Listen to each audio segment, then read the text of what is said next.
Good afternoon.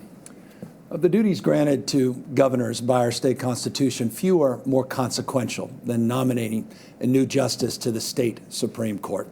The California Supreme Court is the good and great guardian of not just our laws and constitution, but our state's deeply embedded and unwavering dedication to the principle of equal justice under the law.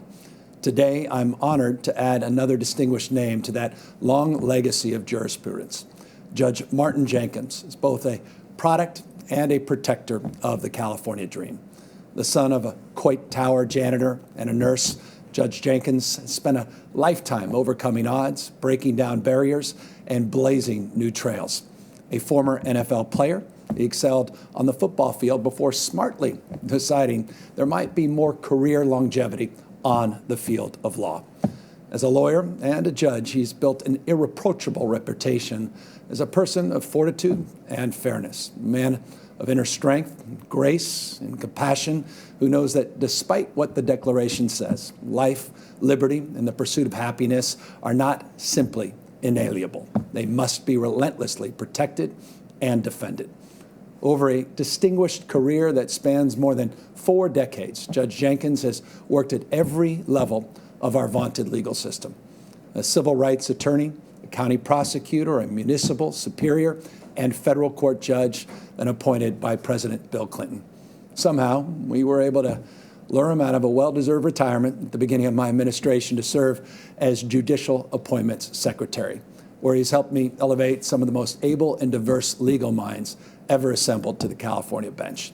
And now his career culminates in a seat on the California Supreme Court.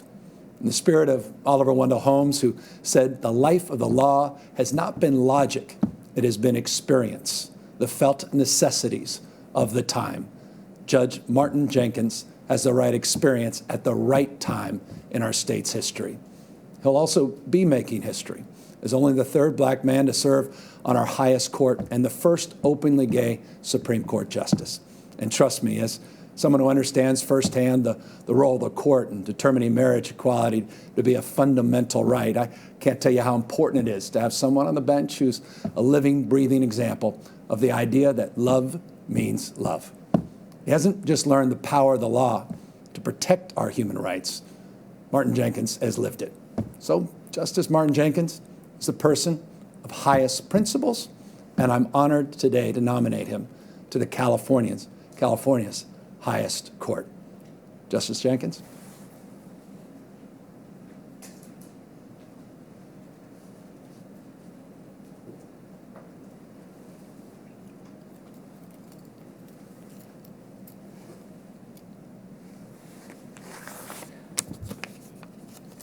On a day like today, the only emotion that I can think of to express is one of sincere gratitude to you, Governor, on behalf of me and my family for the honor that you accord our family today. In the short time I have, there are far too many people to thank for the road that has led me to this place, this juncture, at this time. So a few simple thank yous and acknowledgments will have to suffice. I want to start by thanking you, Governor Newsom. I couldn't have known a little less than 2 years ago when I accepted your offer to serve as your Judicial Appointments Secretary that I would stand here today as a nominee for the California Supreme Court. And you couldn't have known when you took the oath of office 2 years ago of the challenges that you would face, the untold challenges you have faced, with wildfires on one hand and a pandemic on the other. And I have had the pleasure of watching you for the last 2 years deal with those challenges, straightforward and upright, leading from the front. And I have watched you always to try to fashion policy and initiatives that reflect your deepest values, equality and inclusion of all, protecting the least in California, along with Californians in general. And I've been inspired by your work.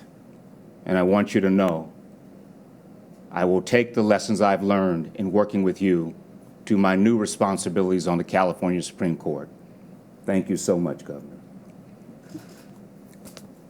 I also want to acknowledge the member of the Supreme Court that I will replace in this new responsibility, Justice Ming Chin, who's been a friend, and he has also led me through support to the place I stand here today. 25 years of tremendous service to the citizens of California, and I want to acknowledge his service. It would also be remiss if I did not acknowledge, and I heard you say, Governor, that I am the third African-American man ever to serve on this court. But my career spans the first two. I remember well when Wiley Emanuel was appointed in 1977 to the California Supreme Court, to be followed by Alan Broussard. I understand that it has been 29 years since an African-American man has served on the High Court. And I would not be here today without the support and mentorship of both of those men and others, Judge Judy Ford, Judge Thelton Henderson, all of whom blazed the trail so that I could stand here today and accept your nomination, Governor. Closer to home, my parents are no longer with us, but I know they know what is transpiring in this moment. I can't imagine that my parents could have imagined that I would stand in this place today, or that they could see that I would be a nominee to the California Supreme Court. What I do know is that they knew what I would need to be in a position to qualify for this kind of opportunity. They gave all of their kids a fine education. They taught us respect for others. And as importantly, they taught us the value of serving others, public service, which my father modeled as a janitor at Coit Tower for well over 25 years. Those are the values my sisters and brothers have. Those are the same values that I saw in my partner, Sidney Shan. They caused me to fall in love with him. And while my parents aren't here today, he is, and I thank him for my support. I think in closing, I want to say something about being a first. There have been firsts, and there will continue to be first. There's a significant responsibility that goes with being first that I think can be best dispatched in doing the work at the highest level I possibly can. But I want to say to some young person who may be out there today who is struggling with their identity, anyone who knows me knows my identity has been, as a gay man, perhaps the greatest challenge of my life. And it has not been easy. But I want to say today to those young people who may be watching and those who may hear about what has transpired here, that I am not here in spite of the struggle. I'm here because of the struggle. It has deepened my character, afforded me sensibilities about the world and about people who are not so willing to accept that people can love differently than they do, but nevertheless love sincerely and genuinely and effectively. I want these young people to know that living a life of authenticity is the greatest gift you can give yourself. And if you do that, you too will find yourself in a position where people see you. They really see you and who you are, your authentic self. And the extraordinary opportunity I'm being offered today, I thank you, Governor Newsom, for seeing me. And I will promise to do my best to dispatch the enormous responsibilities that are incumbent with this great office. Thank you, Governor Newsom.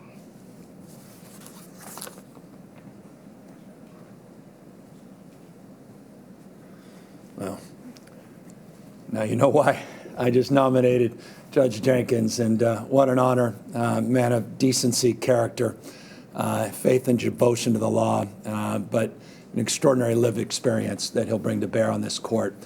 We couldn't be more proud of this moment and more proud of Justice Jenkins. And so I just wanted to dispense with that from top of today's presentation because of the magnitude and importance we place upon these selections to the California State Supreme Court. We certainly look forward to an expedited process through what we refer to as Jenny, and hopefully seeing Justice Jenkins on the court as early as next month. With that, let me update everybody on COVID-19 and our emergency preparedness response, and I'll begin with a slide here of the top 20 largest California wildfires that date back to 1932. This slide is very telling. It's also very alarming. If you take a look at the slide, you'll see a very large red part of the pie representing the August complex, which is now the largest in California's history. You can see it makes up more than all of the fires that occurred between 1932 and 1999. You can see the blue, what has occurred since 2000, just in a decade, the number of fires, and of course this year with the unprecedented number of wildfires here in the state of California. If that's not proof point, testament to climate change, I don't know what is. Forest management has long been an issue. Vegetation management is certainly an issue in this state and in this nation. But just consider what has occurred since 1999 here in the state of California and put it in perspective as it relates to the challenges we face here in California. 4 million now acres have been burned. Year to date, 23 major wildfire complexes still raging here in the state of California. 31 people have lost their lives. Close to 9,000 structures now have been destroyed in the state of California, and that's 8,687 structures destroyed and counting. As we get back in, repopulate areas, that number invariably will grow. As it relates to the number of wildfires here in the state of California, we also have a number of challenges with number of people coming from all across the country, mutual aid system that continues to be challenging, including, by the way, this presentation. And so in just a moment, I'll get back as we get this presentation up, because I want to make sure that we are providing all of the information in an accurate manner. Just one moment.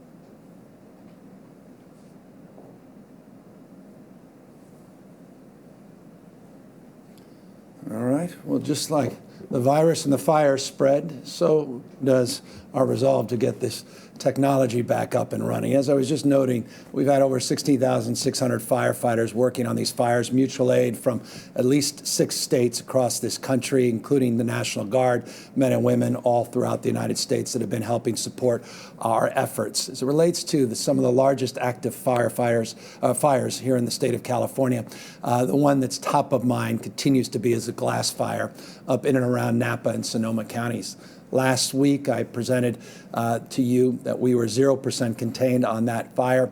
11,000 acres have burned. You'll see a substantial increase in the total number of acres burned, now 65,000. Some progress on containment, 30%, which is encouraging. What's also encouraging is more favorable weather conditions, more seasonable weather now later in this week, not the above average temperatures that have occurred. We also were able to withstand some larger wind events over the course of the last number of days, and that's primarily one of the reasons you'll see the large spread in total number of acreage. But progress being made nonetheless on the glass fire remains one of our top priorities to mitigate the spread and suppress that fire. The Zog fire as well, a new fire complex that we announced last week was 7,000 acres. See today, real progress has been made on Zog, 76% containment, some growth, 56,000 acres, but nonetheless, real containment in this space.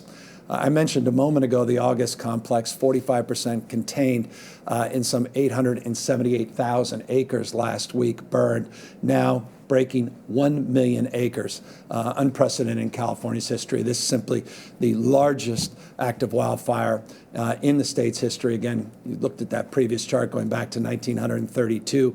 This predates even records prior to 1932. Progress, stubborn, 54% containment on this complex. Speaking of complexes, the northern complex in and around Plumas and Lassen counties, 78% contained last week, a little over 300,000 acres. We were able to keep the containment on the acreage to 318,000, 83% contained. The Creek Fire, large federal fire, though under a joint incident command with the state, California, CAL FIRE, and the U.S. Forest Service in and around the Fresno Madera region of the state, 39% contained last week, 306,000 acres. Again, remember this fire is in that heavily impacted region of the state that was impacted disproportionately by the drought, impacted by quite literally over 100 million trees just in this specific area that fell due to that historic drought between 2011 and 2017. 39% contained last week. Making progress, 48% containment, but you're seeing the acreage we're getting under control in that fire. Speaking of other fires that have generated a lot of energy and anxiety and concern, the LA County Bobcat fire last week, we made some real progress, 62% containment, a little over 100,000 acres, more containment now this week, almost 88%. In fact, 88% to be exact, containment on that fire, and you could see the total number of acreage burned holding very, very steady. So again, favorable wind conditions, favorable weather conditions broadly taking shape over the state. A number of other complexes that we've been highlighting over the course of the last number of months that we did not include in these slides because we've made substantial progress, and that is encouraging. And so what has been historic since, you recall, August 15th and the 72 extraordinary hours, over 11,000 lightning strikes in that unprecedented short period of time, put enormous pressure on this state. We're finally getting our arms around it. Real progress being made, but still 23 stubborn fires that we're working aggressively to contain. Again, hats off to the men and women in uniform, CAL FIRE, and again, all the mutual aid all across this country for their outstanding work. Speaking of work, we continue to have a lot of work to do on COVID-19 transmission and rates of this pandemic and disease. As you can see, we have made progress here in the state of California with stable case rates. I'll highlight those in just a moment, but you're starting to see an increase in COVID-19 cases all across the country. In fact, as of this morning, 21 states have seen an increase in transmission rates of COVID-19. We're seeing this, by the way, not just across the country, you're seeing this increasingly around the world. Take a look at the headlines in France out of Paris today, what's happening in the United Kingdom, what's been happening in Israel, what Germany is projecting and concerned about. And this is the second wave that many had predicted based upon our closest approximate frame, and that's what occurred in 1918 and 1919. And that was a, I think, very, well, instructive example of what can happen if we let our guard down here across not only the United States, but around the rest of the world. The prospect of a second wave potentially being as impactful or more impactful. It certainly was the case, the Spanish flu, 1918 into the fall. And that's why we have to be very vigilant, and that's why we have to be very sober about what is going on. And I'll remind you, and you can see this here on the slide, that it takes about 20 to 30 days to see upticks in hospitalizations and in the ICUs. you'll see that the numbers continue to trend down in the state. But if we start seeing an increased number of cases, invariably, you'll start seeing an increase in the hospitalization, the pressure in our ICUs. This slide, by the way, it can be very helpful. It's a case trend slide over the last 2 weeks all across the United States.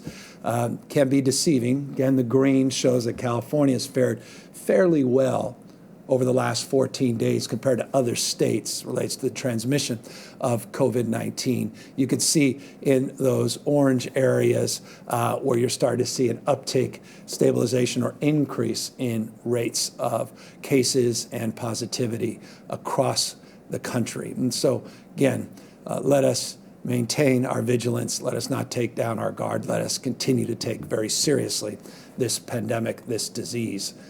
Here are the case numbers. Update from yesterday, 3,055. It comes very close to the 3,074 seven-day average. By the way, seven-day average of cases in the state is slightly better than what this slide represents. Remember, the total test versus positivity rate is over a 14-day period on this slide, 2.8% positivity rate over 14-day. The case rate over a 7-day period, slightly better at 2.6%.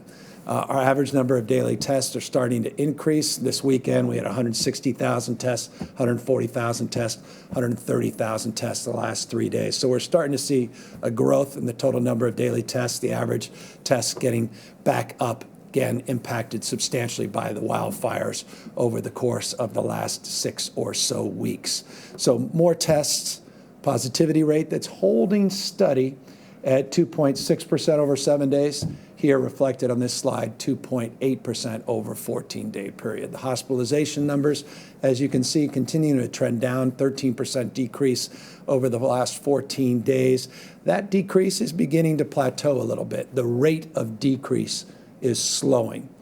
Not only on hospitalizations, the rate of decrease is slowing as it relates to ICU admissions here in the state, represented by a 15% decrease in admission decline over the last 2 weeks.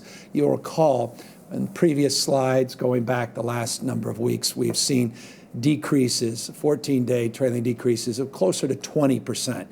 So again, beginning to see a plateauing, a reduction in the rate of decrease in total number of cases. And again, we're seeing increases in at least 21 states across this country. Just a sober reminder of the work that we have in front of us. And speaking of work to do, we want to get as many people, or rather counties, as it relates to our county tiered status, represented here in this slide, off that purple bar and get into ultimately out of yellow. We'll update these tiers, we hope, by the end of the calendar year. It's an iterative process. We're using this tiered status to get us through the next number of weeks, and we continue to see more and more progress with purple counties becoming red counties, red to orange, orange to yellow. Tomorrow, Dr. Galley will update you, as he does every Tuesday, with a status list. There'll be a number of new counties moving into yellow, a number of new counties moving into red and orange. Again, progress in the county tiered status continues. I know it's stubborn for some, and I know some counties want to see it move more quickly, and we do as well. But that's determined not by whims. It's determined by data. It's determined by information that's garnered on the basis of case rates and positivity rates in the framework we put out now a number of months ago. And again, we're making progress, but we're doing it in a slow, steady, and methodical way as we move tier to tier. Speaking of methodical, but not slow, we have just released, or rather, we have just sent out to every active registered voter in the state of California, active registered voter in the state of California, ballots. And they've dropped the mail, and voting starts today. And I want to remind people the importance, the imperative of voting, encourage people to do so early to the extent possible. This unprecedented number of mail-in ballots will require an unprecedented effort to safely and responsibly make sure every single vote is counted.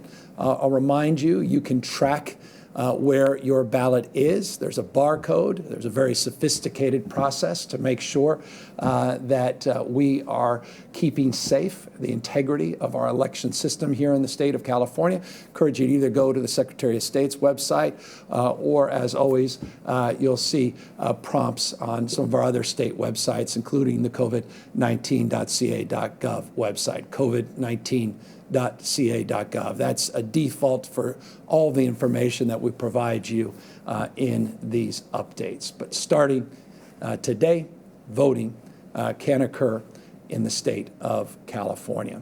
As always, I'll end with our admonition to everybody to continue to wear a mask, continue to do the good work you've done on practicing physical distancing and social distancing, minimizing mixing to the extent possible, and practicing appropriate hygiene, washing your hands and the like to mitigate the spread and transmission of this virus. As we open up more sectors of our economy, as we begin to open up our schools here in the state of California, invariably we have to step up our efforts and our vigilance in terms of the actions individually we take and collectively we take to mitigate the spread of this disease. I'll remind each and every one of you that we absolutely look forward to moving past this pandemic and doing so in a way where people can get back to work, where businesses can reopen, and people can get the kind of quality in-person education they deserve. And every family,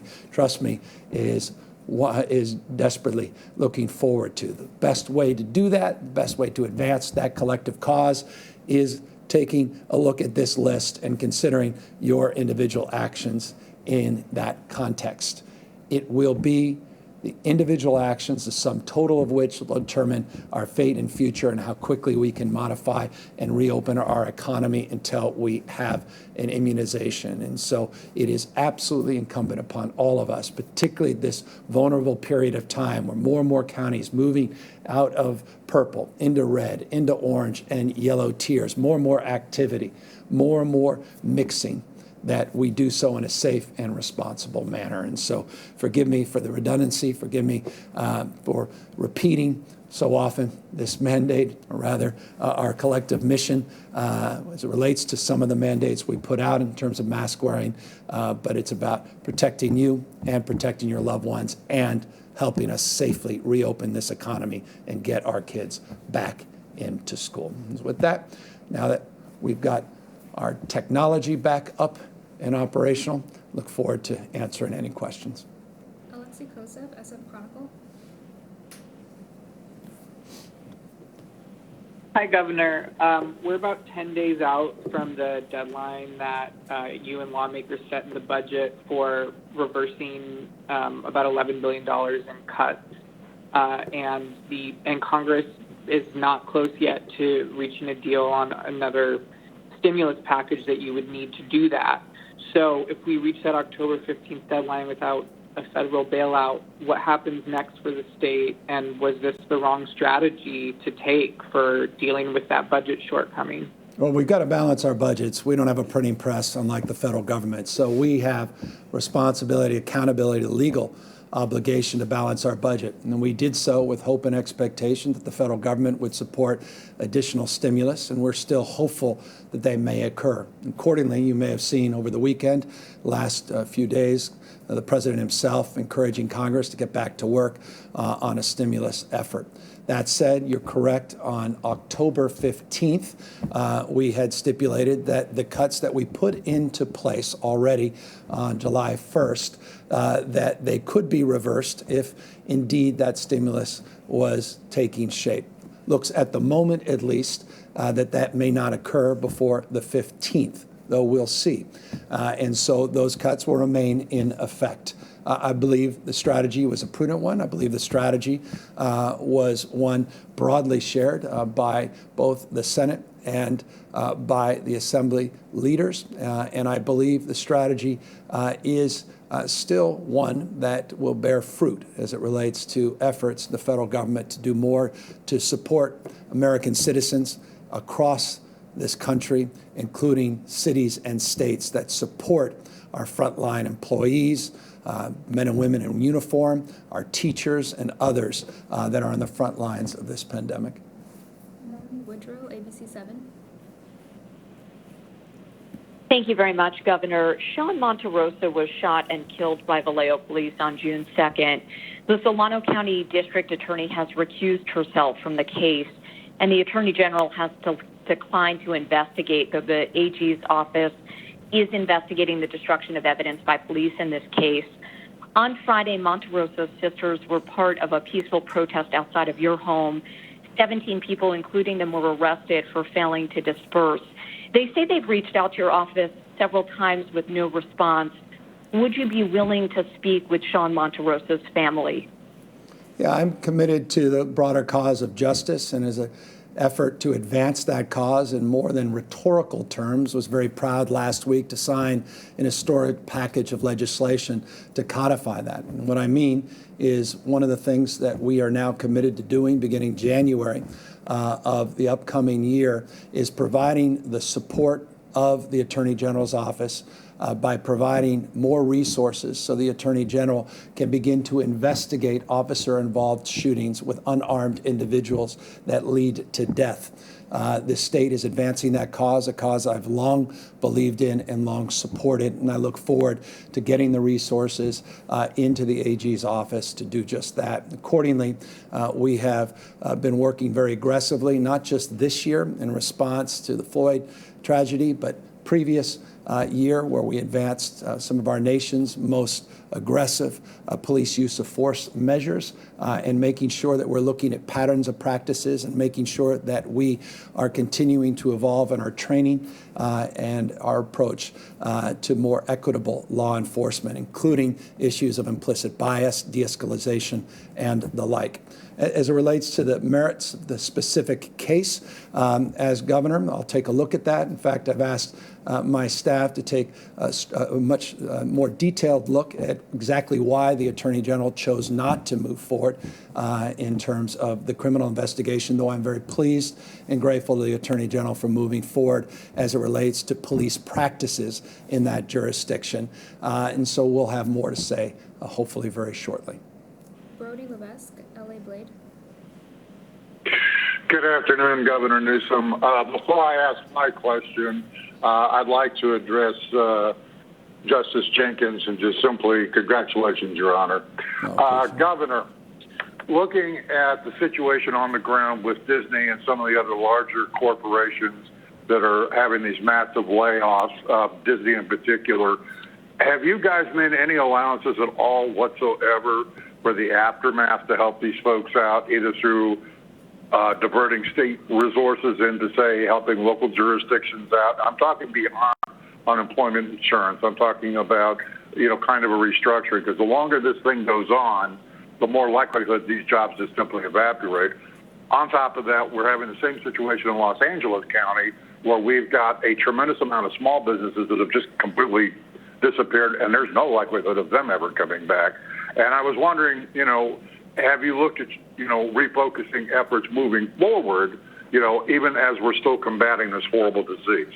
Thank you. You've just made the strongest case for more federal stimulus. The reality is even the nation, or rather the world's fifth largest economy, is in need of support. And in that respect, we've been very strong, very forceful, very active, working with Speaker Nancy Pelosi to make the case anew, as we've made the case for many, many months about the essential nature and the critical imperative of advancing a new stimulus to help support the cause that you rightfully acknowledged needs to be advanced, and that is supporting cities, supporting counties, and supporting frontline workers, including small businesses that have been disproportionately impacted by this pandemic-induced recession here in the state of California. So that cause continues, and that cause is clear, and we have not only been forthright, we've also been very prescriptive in terms of what we're looking for in order to provide an architecture of advancing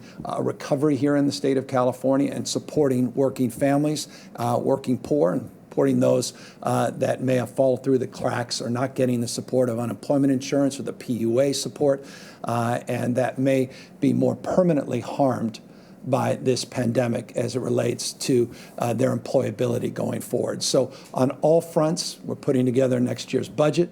We have an economic framework moving forward. We signed a number of bills and advanced a number of economic and workforce development efforts in our budget. We'll continue to do more of that, and we'll continue to reinforce the imperative of getting more federal supports, including PPP for our businessmen and women, including extending unemployment and PUA insurance, including more direct workforce training supports to get people the skills that they need to get back into the economy as quickly as they possibly can. Alex Michelson, Fox 11. Thank you, Governor, and congratulations on the appointment today. I have a question about coronavirus. You've been pretty clear from the beginning of this crisis about the seriousness of COVID-19. The president this afternoon tweeting out that he's going to be leaving Walter Reed and saying, quote, "Feeling really good. Don't be afraid of COVID. Don't let it dominate your life. We've developed under the Trump administration some really good drugs and knowledge. I feel better than I did 20 years ago." Do you agree with that sort of messaging about COVID, and do you think that could be dangerous for people? It's a political season, so it doesn't surprise me or anybody, but certainly has impacted the president's life quite directly and quite significantly. He's been in the hospital the last number of days. 200,000+ people have lost their lives, lost a loved one. I watched today Mayor Garcia of Long Beach on a national show reminding us that he lost both of his parents to COVID-19. How deadly this disease remains and continues to be. I reminded you a moment ago, and I'll do it again, 21 states are seeing an increase in the transmission rates. Other countries are experiencing what was predicted, a second wave. To minimize, to negate, to dismiss this pandemic as anything but what it is, a deadly pandemic, a deadly disease that's impacting lives, destroying families, as well as our economy, I don't think advances the collective cause of bringing this country back together. Sovereign, KCBS. Hi, Governor. Thanks. It was only a decade ago that a lot of people would describe California as ungovernable, and now growing numbers say it's unlivable. I personally know several people who have decided to move to other states. They've just had enough of worsening wildfires and rolling blackouts and smoky days when their kids can't go outside, and there are ads airing on our radio station now for a company serving people who want to leave the Bay Area. What do you say to the people who are ready to give up on California? I've lived here half a century. I've heard this pretty much every decade. You referenced a decade ago, and in this last decade, we've been enjoying economic prosperity, the likes of which few states have enjoyed. Last 5 years, 3.8% average GDP growth, 120 consecutive months of net job creation, record surpluses, record reserves, record level of business startups, innovation, more scientists, more researchers, more Nobel laureates in this state than any other state in this nation. All of that remains. Finest system of higher education anywhere in the world. The balance sheet of this state is extraordinary. Our competitiveness is second to none. The international status that we enjoy as a brand and our capacity to compete also is best of class. And so I'm very long this state, very confident in our ability to continue to prosper well into the future. And I would encourage you and many others just to look back as an example, a proof point, a point of reference to a edition of Time magazine that was done in 1994. The entire special edition was saying California's best days are behind it. They talked about the mass exodus. They talked about wildfires in this state. They talked about other things that were rather curious as it relates to the diversity of our state at the time and some of the xenophobia and nativism that was alive and well. We recovered as a state. We worked through that, as we always do. I saw today there was a happiness index put out. California remaining one of the happiest states for individuals to live in the United States of America. So we're challenged at this time, as every state in this country challenged at this time, in states that haven't had to struggle through this pandemic and the economic consequences are beginning to struggle through this pandemic and its economic consequences. I was on the phone the other day and listening in to the governor of Colorado. They were talking about historic wildfires in their majestic state. It's not unique to California, the West Coast of the United States, being impacted by these challenges, by these conditions. But as I always say, and forgive me, I'll say it yet again, it's our decisions, not conditions, that determine our fate and future. And I have confidence in our capacity to compete, to thrive, not just survive in the next number of years. And I would just encourage folks that are leaving to consider the fact that this state 6-7 months ago was dominating in so many different sectors, and those core tenets of the state remain still as alive and enlivened as they ever have been, despite some of these situational challenges that we face. Adam Beam, AP. Thank you, Governor. I have two questions. First of all, what's the latest on the reopening plan for Disneyland and other theme parks? And secondly, when it relates to this new equity metric, some county officials have voiced concern that this metric might hold them back from reopening businesses or schools at a time when reopening could bring an economic boost to their communities.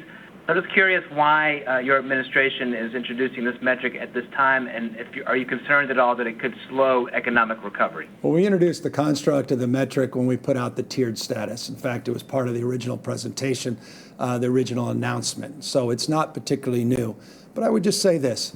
If you believe in growth and you don't believe in inclusion, then we're going to leave a lot of people behind. And one of the things we value as a state is inclusion. And we believe that we're all better off when we're all better off. Leaving communities behind in order to game your testing and your case rates, I don't think is right.